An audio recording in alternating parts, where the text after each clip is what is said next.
What's up, guys? You know who it is. It's Korean MMA.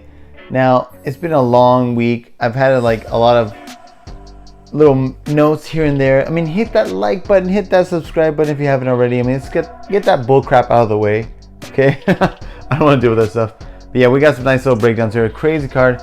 Lots of random stuff going on. I mean, as you know, the main and the co-main has been switched around. From a fan perspective, it's actually gone really well.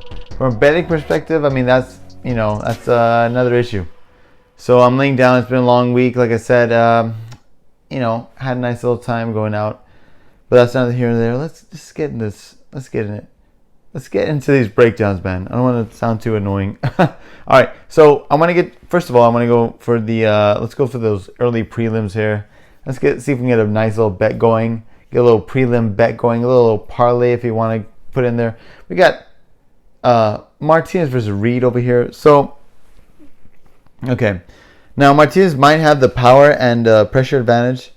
Martinez throws with body kicks and gets a little wild, right? So that's something to take a note. It could be a good thing for her, and maybe not so good. I mean, she's in the UFC now. She can't be getting away with that wild stuff. But she could use some pressure against the cage. I mean, I like the way she kind of always kind of bouncing on the balls of her feet, kind of using that pressure a little bit. But Reed is coming in on short notice. That's something to take a note of. Martinez was supposed to go against Cyphers. Now, originally, right? Okay, so I mean, it's kind of that you have to take that into consideration when you're betting. You gotta see, okay, it's a short notice fight. Let's see how that goes. Now, looking back on fights in Combate Americas, which Martinez was, doing really well in. She's got a brother in there as well. They're kind of maybe they're trying to pad her record a little bit, but I mean, look, regardless, she's doing well there. Okay, like I said, she bounced on her feet, but she doesn't have the tightest of boxing defense. Okay, now I'm sure she's improved since then. I mean, she is still young, but still, you have to take note of that, right? She wants to jump forward into her punches to close distance, but she keeps her hands a little low when backing up, right? Okay, so that's not good, man. You're getting countered with that, right? It's not going to fly in the UFC too much. Neither girl seems to really have the best takedown defense. I would say of Reed and Martinez. That's their issue, right? The ground game is their big issue here. They can get controlled on there, right, on the ground. Martinez made a good use of a whizzer, though. I will say this, to trip Desiree Yanez in her last fight at Combate Americas. So it's 2019, though. Like I said, the last time she fought, I believe Yanez should have won that decision. And she had the more ground control, right? I mean, it was racking up the minutes in there. Yanez is only 5'4", while Martinez is 5'2". But Yanez seemed like the much bigger and longer fighter in the cage, so that might have aided her in that grappling exchanges. As we know, grappling can be greatly determined by your size. I mean, obviously skill is the most important, but I mean, look, let's not lie and say size doesn't make a difference. It does, okay? Martinez beat Caroline Callado in the fight previous to this one, okay? So right before this one, by laying a vicious knee, right? Something to note, though, it did seem like Callado was actually winning up until that point, though. So, we got to put a little asterisk there. I mean, look, hey, she won it. But still, it was competitive, and Callado was kind of edging it out until that point, it seemed like. Martinez was younger and more, maybe a little too wild with her striking, but she still showed promise, actually. You like what you're seeing out of her, at least offensively. This long break is mostly because she was going to school to get a degree related to nutrition. I believe it was food science, if I'm not mistaken. I'm not quite sure, but take that with what you will, right? She's still young and she's improving, but we'll see how she'll do against a fighter like Reed, who's experienced in the UFC, right? Maybe the UFC wants another Mexican fighter to win, but this will most likely be a kickboxing match with some, cage work involved. Maybe some, body locks against cage. I mean, we know Reed. I'm sorry, I didn't really break down Reed too well here, but we all know, Reed, she has a taekwondo background. She has to have that hands down low, sideways stance, kind of do karate or taekwondo, kind of traditional martial arts style, where she'll do a nice little side kick to the body and then move that same without changing stances, get a nice little up kick with that. But I do believe, I don't know, I feel like I am siding with Martinez here. I don't know, I hear some people taking Reed with this because, I mean, I get it. She's got the experience. But look, it's a short notice for her, and this is mostly going to be a kickboxing fight. Both girls have a grappling weakness, so I mean, why not look? Do you actually think either one's going to get really KO'd by the other? I mean, look, Martinez does have the power. I would say power. Yeah, she goes for it. She goes for knees and stuff, but I would feel like I wouldn't be surprised if it goes distance. I mean, how many women's MMA fights go distance? I mean, quite a lot, right? I mean, and if it is inside distance, how many are in, I mean, it's got to be like maybe the third round or maybe late second round, maybe if you're lucky. But I do think the overs hit for this. I am leaning Martinez, but I mean, instead of that, I would go see the overs. That's my take on that, guys. Okay. Another thing too. Okay, let's talk about another fight here early on in the prelims. If you want to get some action early, it's kind of funny because Chad Heliger versus Alateng Haley. This is gonna be. I'm actually looking forward to this fight, guys. I don't know why. It feels like Dan Hardy from his Full Reptile podcast. He was just completely dismissed it. Didn't break it down. He's like, oh, I think they're gonna go decision. I'm not really interested in it. All right, let's move on. And I was like, dude, I'm actually interested in this, dude. Like, I think it's going to be a banger. Like, what the fuck? All right. But Heliger looked, he looked good against Jesse Strader. It was a close first round with Strader edging it with takedowns, right? I mean, that was the story of the fight, right? And Heliger keeps his hands low and uses movement well, right? I mean, you see that in every fight he's done. That's his style, right? The hands low could actually help him conserve his energy and defend takedowns, right? So that goes to the style, right? He does have success with some straight punches, low kicks, and knees while clinching.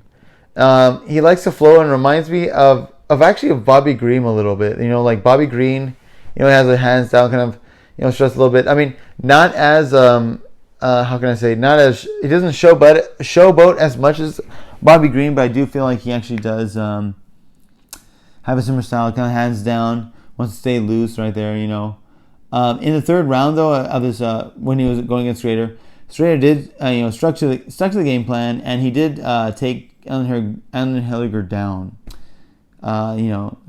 Great stuff from him. They do separate, and Strader is picking his shots well. And Heliger is still bouncing around and decides to step on the gas, landing a perfect counter, and finishes the job via ground and pound, right? So, I mean, he's got power. He will, he can still use he has his grappling defense as well, but if you have a wrestling heavy game, I mean, you can get taken down, but he'll kind of, he'll save his energy. He's always bouncing around his feet. He's looking for that counter shot. It seems like it seems to be his go-to weapon, just like going for the counters. And Heliger beat Mun Gafarov on Dana White's Contender Series by decision, right? Gafarov was the heavy favorite, while Heliger was like the plus 300 underdog. Most likely due to Gafarov's grappling heavy style, but Heliger showed good BJJ skills to try and neutralize Gafarov's game and stop that control time. Basically stop that. Basically stop Gafarov from getting his grappling going, right? And he was able to kind of get back to the feet. Excuse me. So we see the trademark hands low, powerful striking of Van Heliger as he almost finishes Gafarov in the first round. The uppercuts and knees are effective when he closes distance, so that's something to really note. He does like to go to the well in that, if you will. The second round was most likely won by Gafarov because of his control time, right? Obviously. The third round saw Gafarov slow down from the heavy grappling approach, which gave Heliger a chance to land the harder shots. I'd say Heliger ending rounds 1 and 2 strongly got him the nod from the judges. I mean, he can put a pace on you. You're not just gonna take this guy down and dominate him. He's got the skills so to pay the bills. That being said, I am still leaning Alateng Haley. I mean, Alateng versus Heliger. I mean, it's a good fight. I do want to say, just like when you saw Alateng Haley versus Lopez, I mean, that was back and forth. And Lopez can crack. And he's got cardio as well. I mean, both guys. So I do feel like this is going to be mostly a kickboxing match. Alateng Haley does like to mix in the wrestling when he can, but for the most part, he seems to prefer the kickboxing. One thing I want to say as well, he's away from home. He's got that immigrant mentality. He's been practicing with Cejudo as well. I've been training with him. Henry Cejudo. I mean, he's getting the work. I feel like he's very serious. And like I said, Heliger you can't count him out. He's very loose on the feet. He's got the power, but I mean, Alateng can actually crack himself. I'm hoping it could implement the wrestling a little more, but I feel like it's actually going to be a kickboxing match, and I feel like actually the overs for this, over 1.5, I think for this could hit. I feel like a lot of people are not saying that. I feel like no one really wants to play that, but if more than taking money line, because I am leaning on Tang, but just in case, I mean, I wouldn't be. I mean, a lot of people are saying it's going to go the distance, but who knows? You know what I mean? Alateng, hey, Heliger can crack, and so can Alateng. I mean, who knows? Maybe someone can catch one or the other. What they can catch each other. Who knows? But I do feel like the over 1.5 hits for this. I feel like it's going to be mostly a predominantly kickboxing match. I'm sorry, and yeah, I do feel like with this, man, I would say I wouldn't be too comfortable with fight goes the distance. I wouldn't say like, okay, Alateng by decision, or Heliger by decision. I'm not gonna. I mean, it could very well go with that, just like we saw with Lopez versus Alateng. But honestly, I do feel like someone could get finished with this. It's kind of scary, but I think over 1.5 is a generally safe prop. You want to put like maybe as a parlay piece, maybe in a separate parlay, like a 2-leg parlay, whatever. It's up to you how you want to feel it, but I am feeling that. I feel like, come on, guys, they're both durable. I mean, they're both going to be like really spry and wily on the feet, however you want to word it. I don't see a really early, but I mean, surely over 1.5. Come on, I could see like a late second round, maybe early third round, maybe finish. Right side, but like, I mean, over 1.5 got to hit, right? I am leaning Alateng. He is a favorite, but I wouldn't count Heliger out. He can crack, he really can. But Alateng is very durable, and he can crack himself, man. So I feel like it's gonna be a nice back and forth. I don't know why people are kind of like. I think people are sleeping on it, man. So yeah, over 1.5 for that. Tululin versus Pickett, dude. This is another one that a lot of people are talking about. Tape studying this one. I mean, it seems like Tululin slows down. I mean, okay, he was on short notice, and when he's on short notice, he slowed down after the first round. I mean, that's just like, you have to take it with a grain of salt, obviously, right? Against Kizriev, Tululin kept his head too stationary, but countered well with boxing, right? He got taken down and controlled, but he worked his way back up to the feet, which is really nice to note, even though he was short notice, right? He even attempted a takedown of his own, but it was too, telegraphed. Obviously, like I said, you have to take it with a grain of salt because he was very, fatigued from his short-nosed fight, versus being a short-nosed fight, I should say. I did like Tulin's use of an underhook to defend a takedown from Kiziev, though I do want to note that. He seemed tired before the second round, and he gets submitted, right? So, I mean, like, take that with, take it with a grain of salt. It's a good win for Kiziev, but he should have won that, having the grappling advantage, and with Tuliv on short notice, right? Something to note is that, like I said, it was short notice. Okay, I'm going to say that. If you look at his previous fights, Tulin has a better gas tank, so it's not like he always has a bad gas tank. You have to take that with a grain of salt, right? Pickett will have a reach and height advantage, but the power and pressure will favor Tulin, I feel like, at least. Speaking of Pickett got subbed against Dukas literally 1 second before the buzzer in round 1.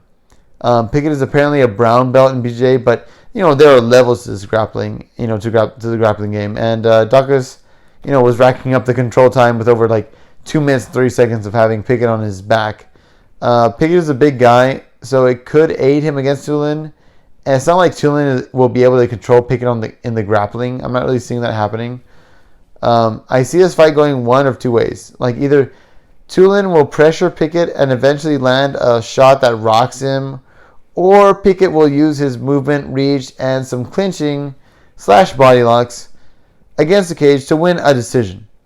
Right? I like the teep kicks and straight punches of Pickett, and the fact that he will try to avoid getting hit. It's what happens when Tulin walks forward with his Muay Thai style and unloads a barrage of strikes. That has me worried. I have to say that, okay? So I do feel like, I am leaning Pickett, but I get it. I see people taking Tulin. I would not parlay this. I mean, I don't know. I don't want to put Tulin in a parlay. I think a little sprinkle of Tulin inside the distance. Okay, Tulin by KO/TKO is a nice little sprinkle, but nothing worth parlaying unless you just really want to have a little long shot Hail Mary, kind of lottery ticket style, parlay if you want to do that. But I would say it's like maybe worth a sprinkle, but I kind of leaning Pickett. I mean, Pickett's kind of disappointing at times, I feel like, but I just, he's got the, experience here in the UFC, and he's got the reach. I'm hoping on those teep kicks, he'll not want to get hit. If he's in trouble, maybe he'll clinch up, he's that body lock. I don't think he'll be able to dominate him, but he'll be at least able to stall. I wouldn't be surprised if Pickett got the decision in this, to be quite frank with you.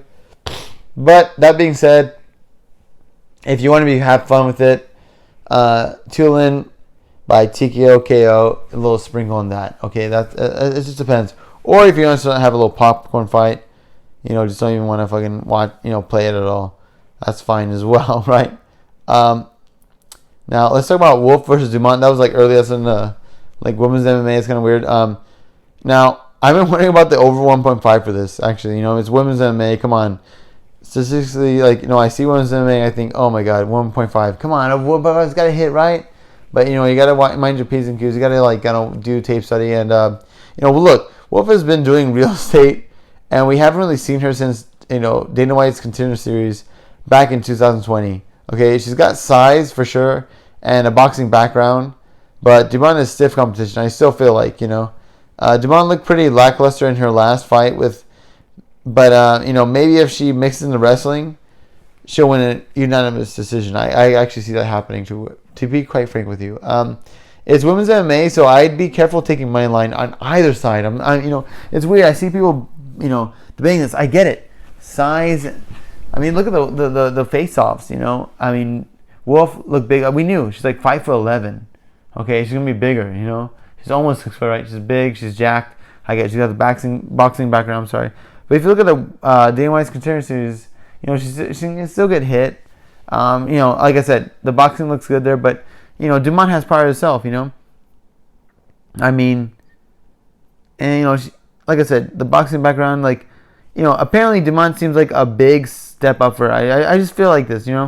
She's tall, but she's like 38, and I've only seen that she's been doing real estate. And if you look on social media like Instagram, maybe her boxing will look better than Dumont, and you'd have to hope that Dumont wises up and actually uses her wrestling.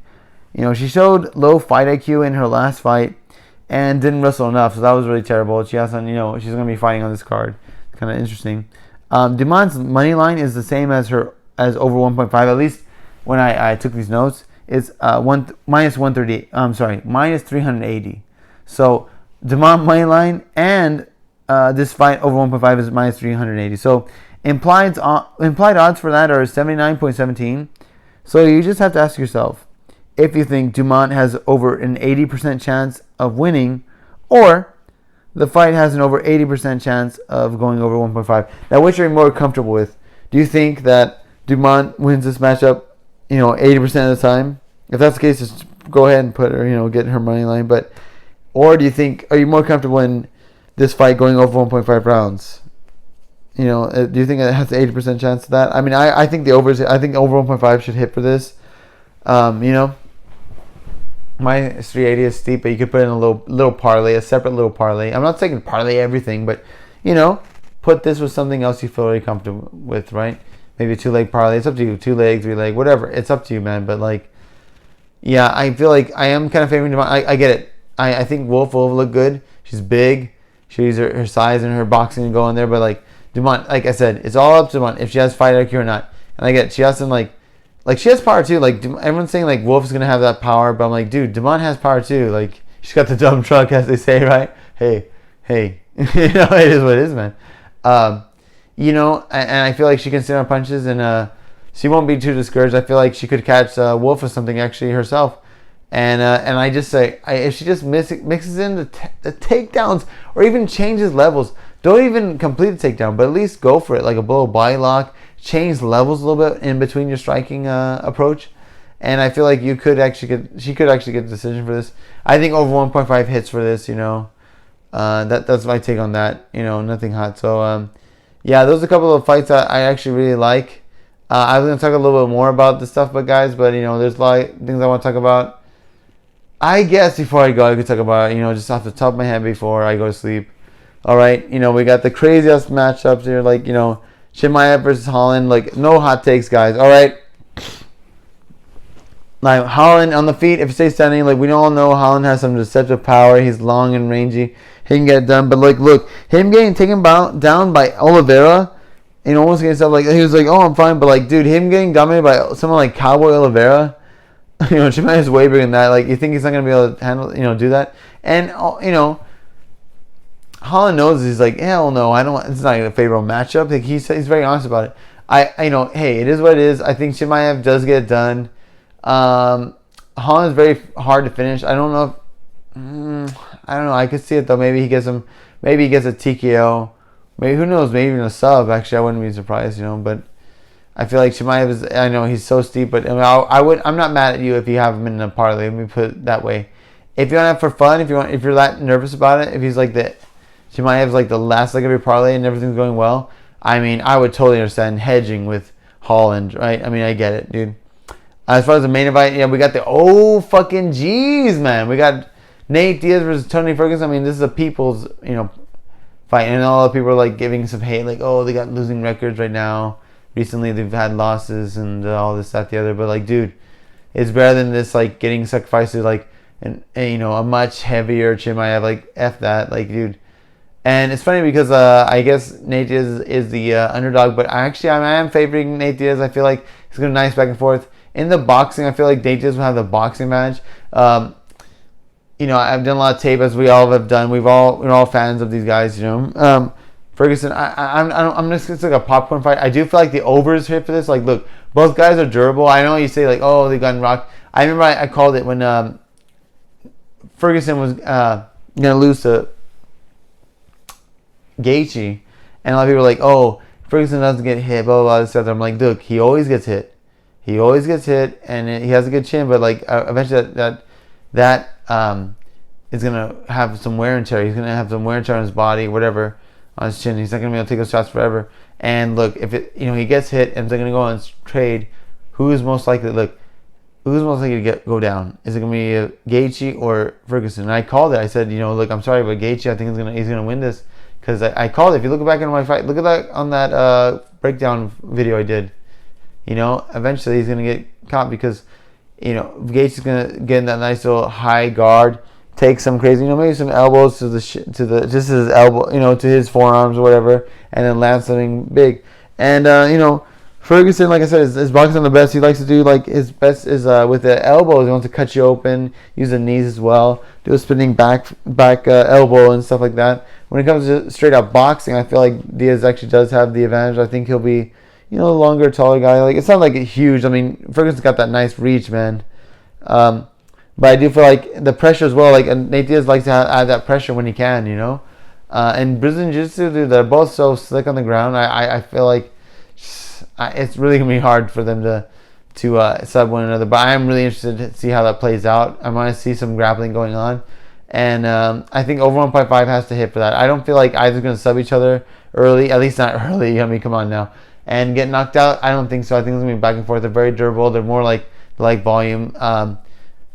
Diaz has that scar tissue, and you're thinking maybe Ferguson can cut him open, but that's not going to deter him. I feel like if he lands up, like, maybe he gets nice and gets lucky with a spinning back elbow. Diaz is going to be on there with a 1-2, adding pressure, and even in the clinch against the cage, I feel like adding those knees as well, just like he did against Pettis. I feel like it's getting a little close. I actually am leaning Diaz in this. So, and there's some other fights I want to break down, but look, here's the couple that I've kind of like gone through, and I kind of have some good leans on. And there's others I have good leans on as well, but that's it for now, guys. I want to keep going crazy with this breakdown. So, hey, Smash that like button, smash that subscribe button if you've not already. Comment what you think about this, and hit me on Instagram as well. I'm more active on there, but I want to get this content out, and best of luck, guys. Get some good bets in, I hope, and enjoy the fights. All right.